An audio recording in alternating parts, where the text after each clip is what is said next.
All right, everybody, welcome back. You know that feeling, right? When someone, anyone, tries to put you in a box, tell you who to be, what to think. Yeah, I think we all do.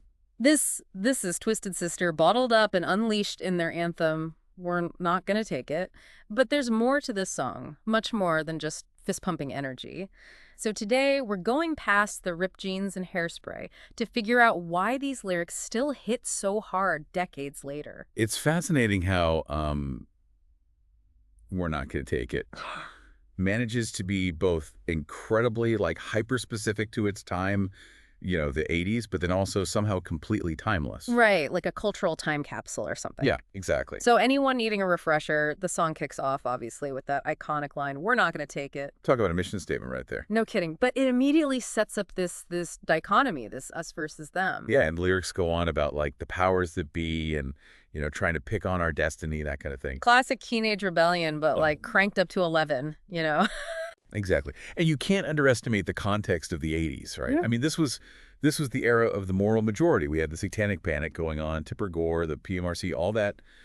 Adults were genuinely afraid of rock music's influence on kids. So Twisted Sister, they were like the poster children for everything those parents were freaking out about. In a way, yeah, you could say that, but within the song, it's not just about, like kids fighting back against authority figures. It's about how those authority figures are perceived as being like condescending and boring, living these trite and jaded lives. That's the part that always makes me laugh. Like it's so perfectly like adolescent, to just totally call out what they see as the hypocrisy in the adult world. Exactly. And that blend of anger and humor is crucial Yeah. because anthems of rebellion, they're rarely subtle, right? Yeah. This song, this one captures the rawness of like feeling underestimated, but does it with a wink. Musically too. I mean, they just hammer it home. That repetition of "we're not gonna take it." It's almost like a mantra or something. It's totally deliberate.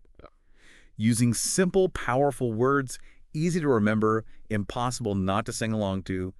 That's how you create a feeling of unity. Suddenly, like everyone in that crowd at the concert or listening on their Walkman, whatever, they're all connected in that moment of defiance. And that brings us to today. We're not gonna take it is everywhere, right? Sports arenas, political rallies, but it makes you think, what is IT for people now? Well, that's the beauty of a song like this, right? It's like a blank slate in a way Yeah. that IT can be anything that feels oppressive, unfair. Maybe it's still about, you know, defying expectations, or maybe it's morphed into something bigger, like systemic issues, social injustices. I don't know. So it's gone from like 80s hair metal to a sort of universal chant against, well, anything. In a way, yeah. And the fact that it still resonates so strongly that people find all these different meanings in it, that's what makes it more than just a catchy song. It's like a cultural mirror in a way, reflecting our own desires for autonomy, Totally. self-expression. Wow.